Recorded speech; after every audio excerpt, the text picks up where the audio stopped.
আজ এই শিশু করিতেছে হিসু, কালই খেলাইবে দন্ত। হঠাৎ করে ভ্রাত্যদার ফোন, তুমি কি করলে? আচ্ছা, তুমি কি সর্বনাশ করলে? তুমি তো ব্লান্ডার করে দিলে, তুমি তো মার্ডার করলে সব, তুমি ওকে হ্যাঁ বলে দিলে। আমি তোমায় দেখি নাও। পরান্দা এসে ভালো লাগছে, এই যে তুই বিখ্যাত হয়ে গেলি।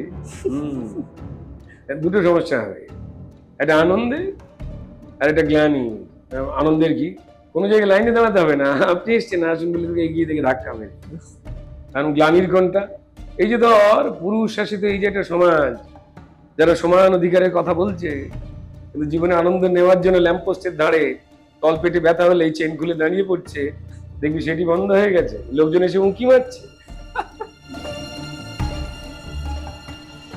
আমার খুব কষ্টের রোজগারের গাড়ি বাড়ি আমায় বেচতে হয়েছে।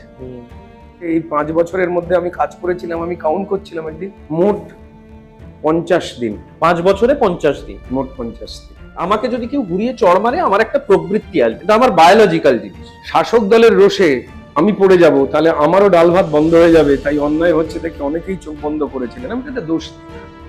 সেই প্রবৃত্তিটা কোথাও গিয়ে একটা হিংসার দিকে ঠেলে দেয় মানুষকে। কোভিড চলছিল, মানুষকে চাল ডাল দিতে গেছিলাম একটু, আমার ছিল এটা অপরাধ। মানুষকে কেন খেতে দেবো? আঙুল তুলে বলেছিল মানুষ খেতে পাবে কি পাবে না তৃণমূল ঠিক করবে, চাল ফোট বলে থাপ্পড়। আপনি ভোটে জিতেছেন, পশ্চিমবঙ্গে বিজেপির সরকার, নানা জায়গা থেকে শোনা যাচ্ছে আপনি একটা দপ্তরেরও দায়িত্ব পেতে চলেছেন। যদি আপনার হাতে সেই ক্ষমতাটা আসে, আপনি কি দেখে নেবেন?